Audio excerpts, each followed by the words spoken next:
You've tuned in to the Beyond Hope podcast, your access to success strategies and more to help you survive and thrive through your loved one's addiction challenges while you move onward and upward with your life. Now, here's your host, Shar Jones. Hey everyone, welcome to the show. This is Shar Jones, and I'm the host of Beyond Hope, and I'm also the mother of an addict. So I understand what it means to love someone who struggles with addiction.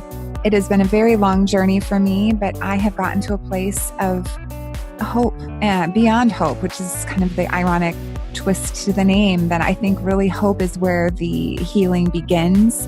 And on the other side of hope is life and joy and love and all these things that are no longer contingent upon the recovery of our addicts. So what I'm hoping to do with this podcast is bring to you so many people that I respect and admire, experts within the industry of addiction and recovery who have so much valuable information to share with me, with you, with all of us. And in addition, we'll be bringing you some stories of hope and hopefully some laughs, maybe some tears along the way, but it's going to be all good. So thank you so much for joining me today, and I look forward to this journey with you. So before we get started, let's go ahead and take a listen to this message from one of my sponsors. I recently read an article that said 81% of Americans would like to become a published author. Chances are you're one of them. I know I am. So what's stopping us? Well, for me, it's a lot of hard work. It's time-consuming, it's painful, and expensive, right? Not anymore. For my next book project, I'm teaming up with Hassle-Free Books, and they are making it so easy for me to become an author. They're removing all of the fuss and struggle and making it smooth and simple. And it's far more affordable than you could ever imagine. Go to hasslefreebooks.com and use the promo code SHAR to receive a 10% discount off of any book project. Get started right away and you can become a published author in as little as 45 days. And don't forget to send me a copy of your signed book, please. What are you waiting for? Get your story out there. Visit hasslefreebooks.com, promo code SHAR today. All right, thanks again for joining me, and let's go ahead and get started with today's show.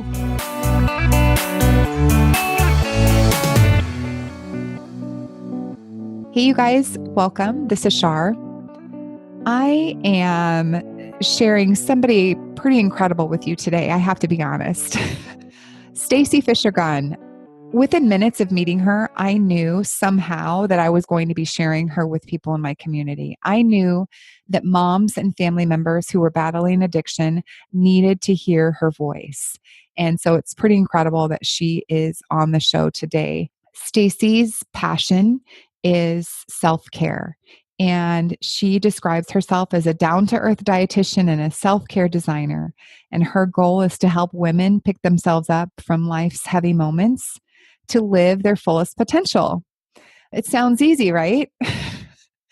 But when you are dealing with crisis, especially around our children, all bets are off. For me, being a single mom of my only birth child, she was my heart. She still is my daughter.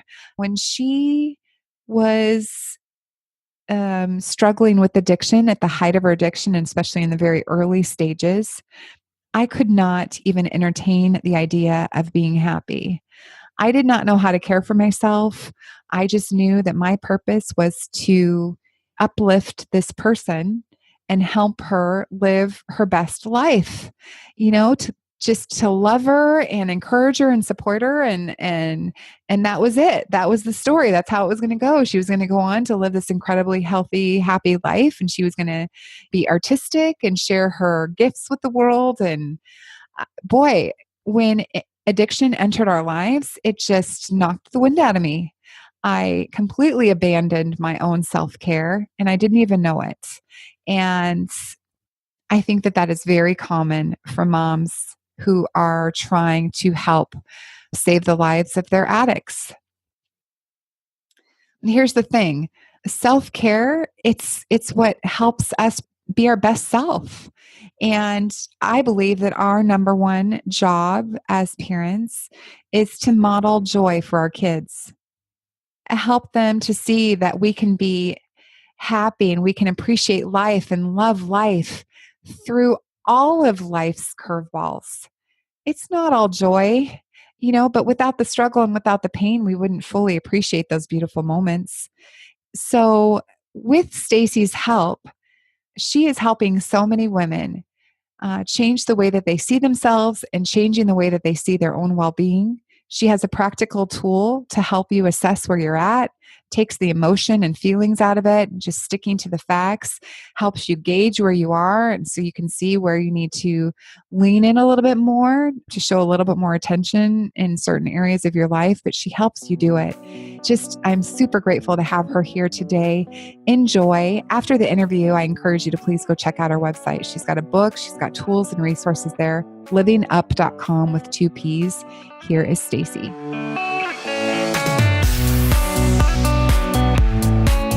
Stacy, hi. Good morning. Good morning. I am so excited that you are joining me today. I'm excited to be here. Thanks so much for the invite. Absolutely. So self-care is your passion, and it seems to be the first thing to go in times of crisis. And I really want to jump into that. And before we get started, I just was hoping you could take 2 to 3 minutes to introduce yourself and chat a little bit about your business. Absolutely.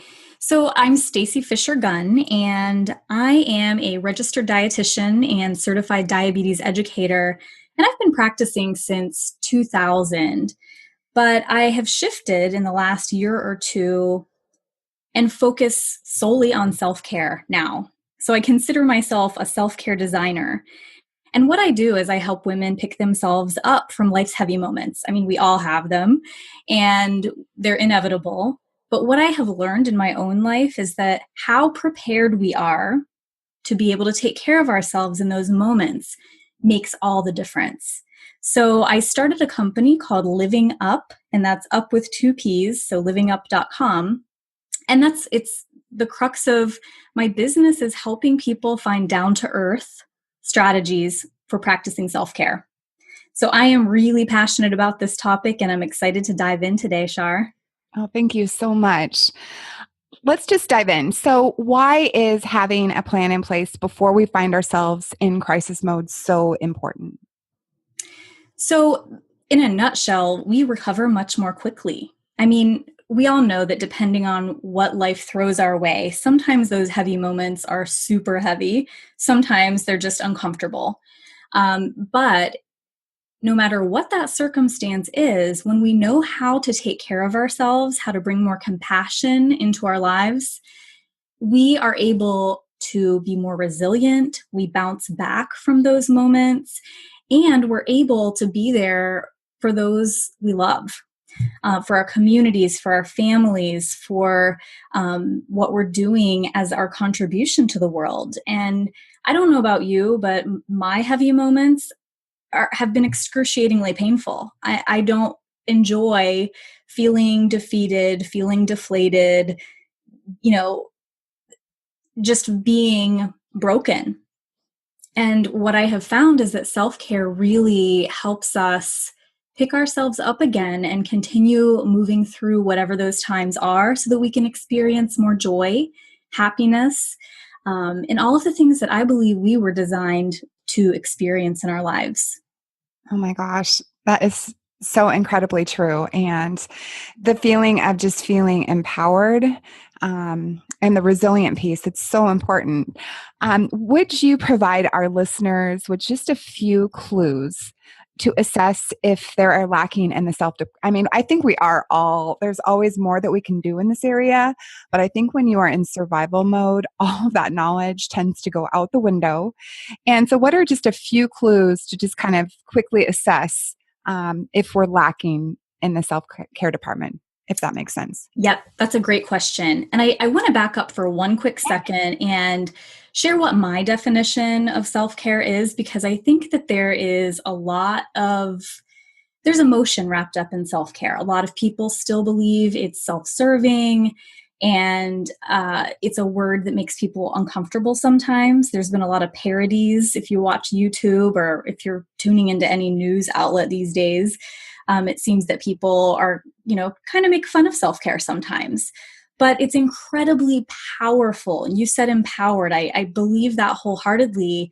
When we're at our best, how can we not experience happiness and joy and all of those great things and help others around us experience the same? So my definition of self-care, and I admit it's not that sexy, so I probably need to make it more relatable, but it's a preventive health strategy. It's truly prevention, involving the actions and behaviors that improve, restore, or maintain good health. So this includes, for example, if you have an existing health condition, you may not prevent that condition, but you're going to prevent things further down the road, the things that stress carries and brings different health problems into being. So I see self-care as definitely a preventive health strategy. And I have also outlined what I call the 8 dimensions of self-care. So there are 8 key areas that I believe are imperative for us to address. Now, you asked about how we assess in our own lives. Where do we even start with self-care? And on my website, I offer a self-care assessment that helps walk you through what I call the Rate Your 8. And I do this every single day when I wake up and do my morning practice, which involves journaling. And I go through each of these 8 dimensions, give it a rating on a scale of 1 to 10. And I truly go with my gut because I've found that I'm a pretty good judge of how my life is going right now and where I have concerns or where I feel like I'm not supporting myself very well. And that helps me determine what I need to do that day. So if someone is, finding that they're moving through a tough time in their life and they're just feeling out of sorts, one of the best things you can do is go through this exercise, determine where you're kind of rating yourself, and ask yourself what you need today. What is the kindest thing you can do for yourself today? Or what is it that you need to be able to kind of pick yourself back up? So, for example, maybe it is a financial burden that you've experienced and you realize you need to take some action in that area of your life. Maybe your relationship in your life, there's a relationship that's causing you some stress or hardship, and there's some repair that needs to be done there. So depending on what's going on in your life, because we can't do it all, let's be honest, we can't, take on 8 brand new goals every single day and expect that we're going to transform in a 24-hour period. But I can tell you those little things that you do for yourself, whether it's, putting on your fuzzy robe and giving yourself 10 minutes of quiet, or going for a walk, or preparing a healthy breakfast, or whatever it is that you can do to support yourself in the area you need the most will absolutely change the course of your day. I love that so much. And sometimes we do these things kind of mindlessly. And I think one point that you might be making is just being intentional about it. Like making yourself breakfast, a healthy breakfast, rather than just mindlessly moving through that exercise, being really intentional about that. This is an act of self-care for myself this morning. Is that kind of what you're suggesting? You are so right about that. So, and I can tell you last year in 2016, I took on a self-care challenge because we all need to start by learning what we need. What you need, Shar, is very different from what I need. And I think a lot of this depends on what our personality type is. Some of us need more solitude than others. Some of us, we think through problems differently. And so we need different things to be able to feel whole and to move through those moments. But last year I took on a challenge where I did a different self-care activity every single day for the whole leap year. So 366 days. That is so awesome. So what's the craziest thing you did for yourself? I did so many crazy things, but I think what you were getting at, and I wholeheartedly agree, is that sometimes we have to reframe those small things. So for example, one day I decided intentionally, as you put it, that folding towels was going to be my self-care activity for the day. That's awesome. And my reasoning behind that was I stopped and I enjoyed the experience. It didn't then seem like a task. It wasn't burdensome. I wasn't grumbling.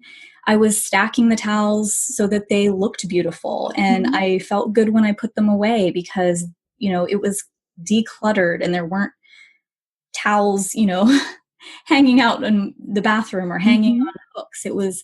It helped as I reframed that activity that I had to do because no one else is going to do it for me.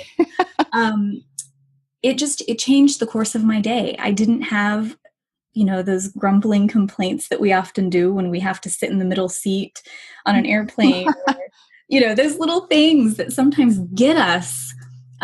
We can reframe how we think about them. That is so incredible. I love that. And I do that sometimes too. And I guess in just kind of reflecting when those kind of mundane tasks are most enjoyable is when it is maybe you've got music playing or, you've got some kind of candle going or whatever, and you kind of move into the task in a little bit with a different flow of energy rather than, throwing towels in the air and, grumbling about how, you're the only one that does it or whatever. It's like just that shift. And wow, if we could take some of that into everything that we do, what an incredible experience that it would be just moving through some of those things in life.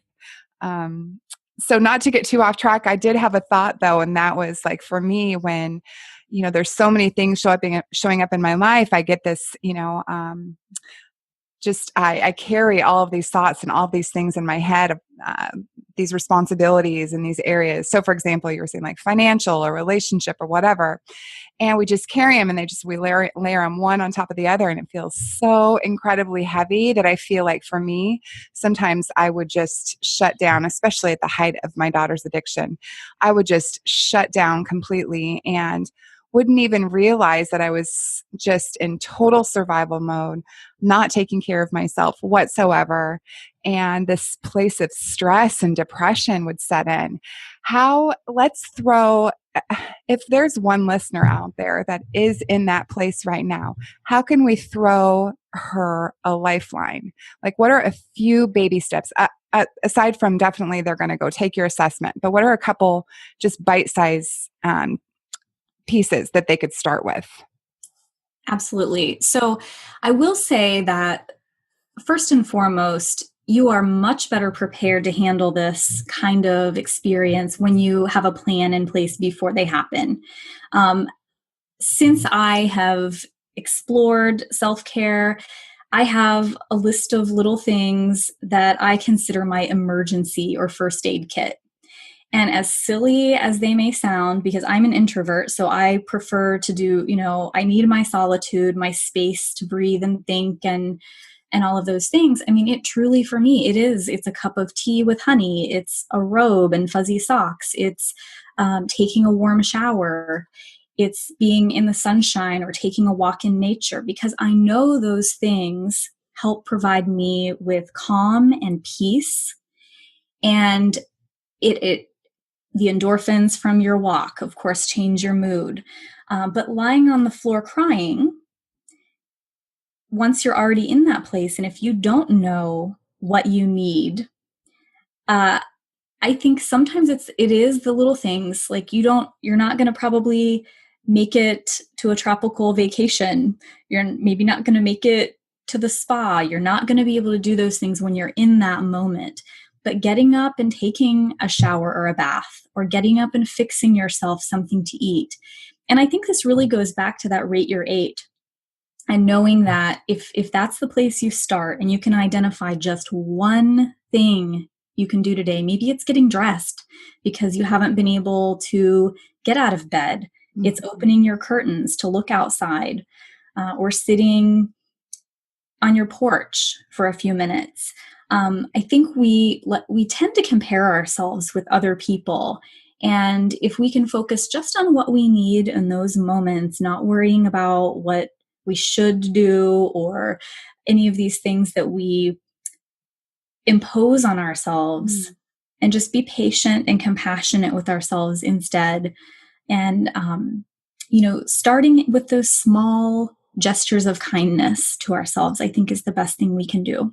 Oh my gosh. I love that so much. And again, just even that slight little pivot in thinking, that just taking all those things that we do throughout the day for granted or feeling like this pressure to do them, just a shift in thinking, treating it like a gift and a moment for ourselves to take care of ourselves. I think that alone, what a great starting point. Just thinking about like your 365 days of acts of kindness. I'm sure that we take a lot of those moments for granted, and you moving through those tasks with such intention. I would love to see that list, by the way. Can you tell us where to find? Do you have it posted somewhere? I do. It's on my website, and I can provide you with that link, Shar, so that you can share that. Yeah, absolutely. Okay, so you talked to us a little bit about your Rate Your 8, which I love that so much. And I see people with those little tools, they're bringing out their wheel. And, we are in a coaching group together, and I love seeing everyone pulling those out and just starting to assess where they're at and how they're feeling. So can somebody get one of those also from your website?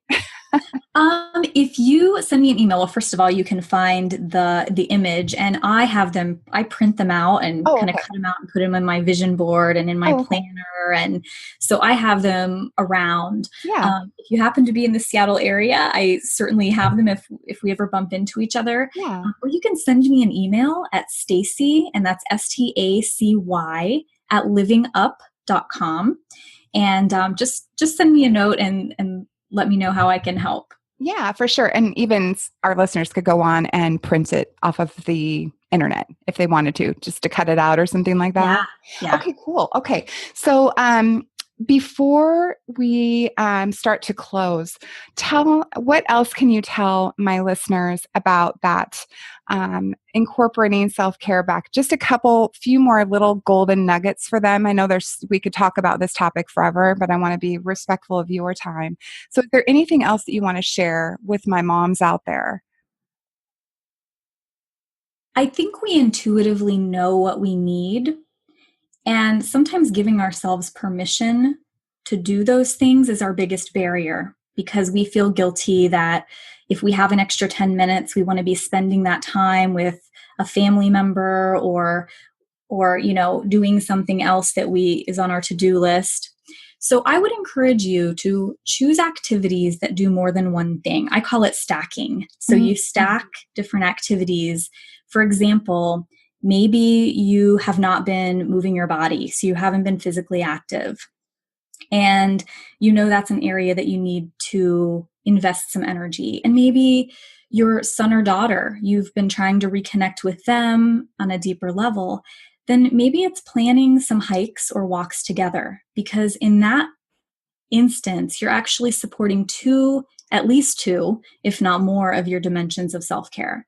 So the more of those areas you can touch in the activities you choose, the better supportive, the more supportive you are of yourself. And I think that also helps us when we see that self-care is not a solo gig. I talk about that a lot. It is not, it's just me, it's just things that I do.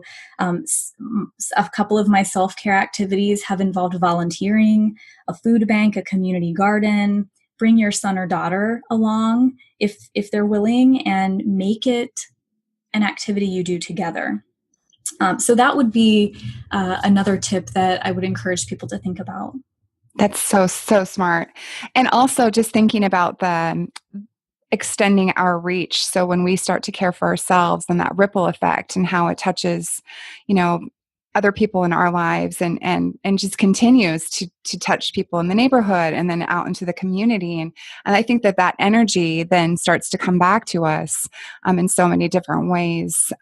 You touched on community giving. I mean, that is huge, especially when you just feel like you can't really make those big leaps of change in our own lives. Such an incredible feeling to go spend an afternoon caring with somebody that's in a less fortunate situation. It really, again, changes the way that we see ourselves in this world. And again, back to the fact that we are not alone. we need our community. We need people to reach out to support us, and that we can support them in those times of struggle. But for me, I was thinking one of those small kind of tasks that I may not even recognize that it's a form of self-care. And we've talked about this before, is just, washing my face in the morning, or putting moisturizer on my face, or even brushing my hair. I spent so many years doing that, and just, saying these things to myself in my head that were so negative. And now it's just an opportunity for self-love in the morning. Looking at myself in the eye and just, showing myself love and compassion while I'm brushing my hair, washing my face, or moisturizing my face. If I'm feeling so overwhelmed and stressed out in my life, just knowing that I need to step outside and get some sun on my face, or water the yard for a minute. Everybody always talks about how they don't have enough time. And you mentioned this also, just about how it can feel selfish. I know I felt that way for a very long time. And what do you want to say about that? So for those moms that may be stuck in that feeling of that self-care is a selfish act, what do you want them to know? Well, I guess I would encourage you to think about how you really feel when you have neglected yourself, because the opposite of self-care is self-neglect. Mm-hmm. And not only can that lead to, quite honestly, some debilitating health conditions, but think about how you treat the other people in your life when you haven't gotten enough rest, when you aren't nourishing and moving your body, when you're financially strained, when your emotions are, all over the place, when you aren't truly yourself.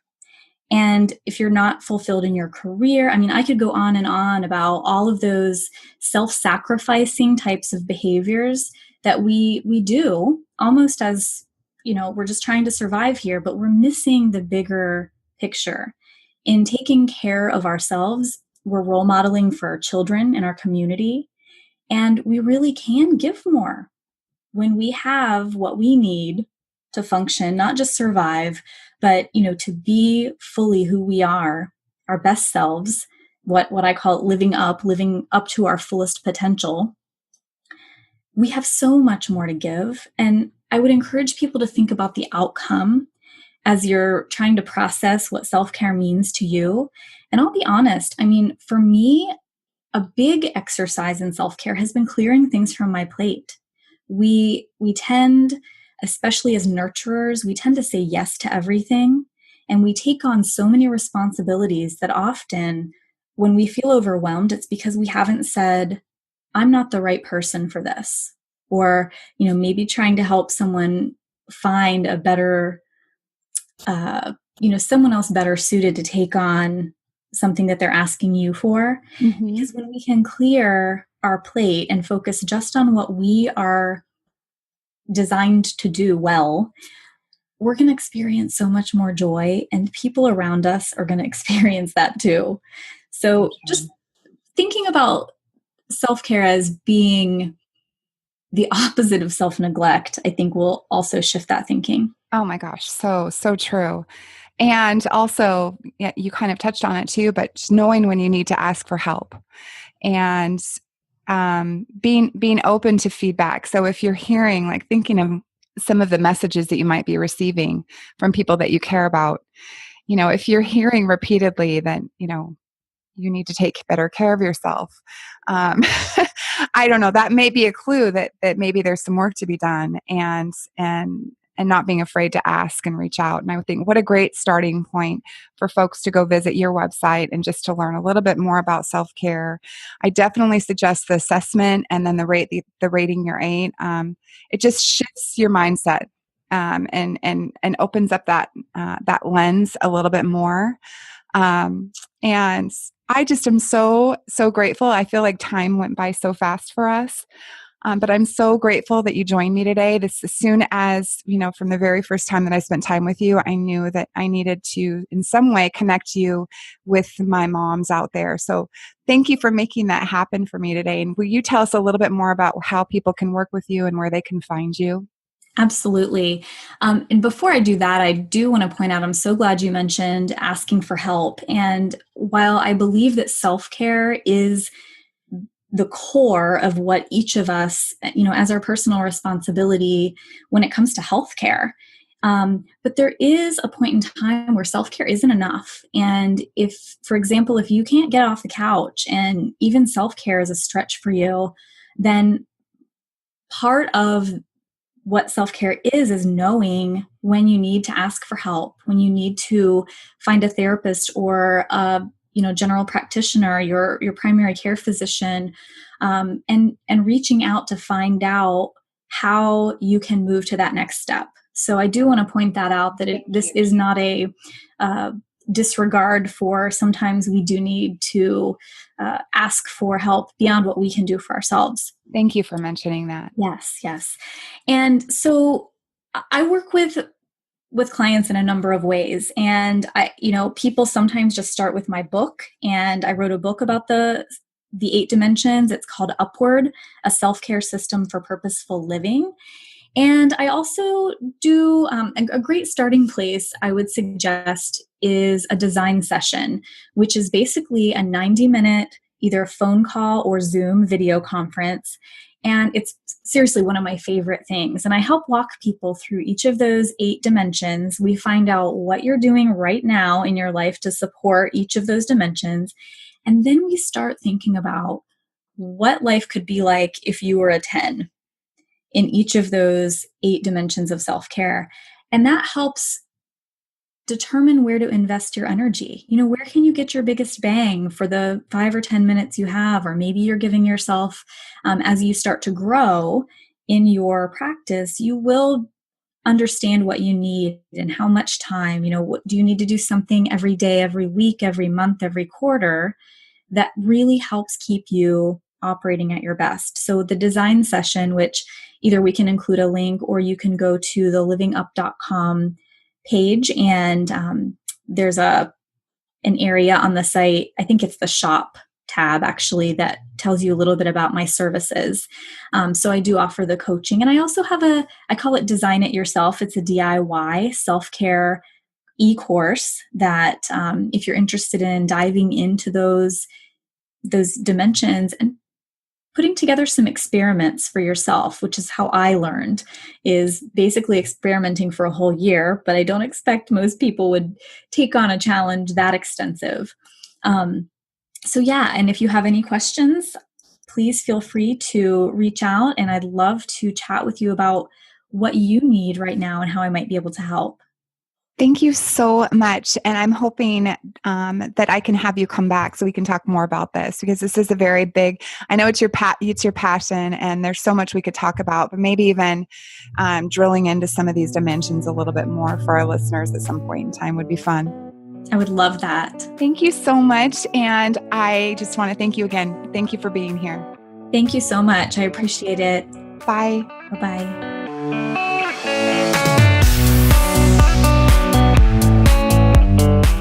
Hey everyone, thank you so much for tuning in and for helping me to connect with other moms of addicts or loved ones who are struggling with addiction in their lives. If you have questions for me, comments, suggestions on future show content, or perhaps there's a specific topic that you would like to hear from an expert in the field, I would love to hear from you. I am also interested in sharing your voice. So if you have messages of hope or personal stories that you think would resonate with our listeners, please send me an email. You can type me out a message, or you can include an attachment to an audio clip with your voice. You can send that to Shar at beyondhoperadio.com. And with that, thank you again, and I'll talk to you soon. Bye for now.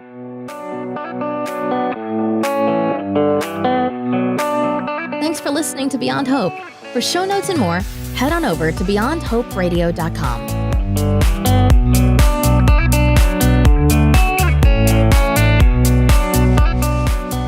A huge thank you to recoveryinnovators.com and James Healy. Thank you so much for putting up with me and for helping me to produce and launch the show. I couldn't have done it without you. You are so awesome. And to anybody else who has been considering working with James, highly recommend him. Please go over to his website and check it out, recoveryinnovators.com.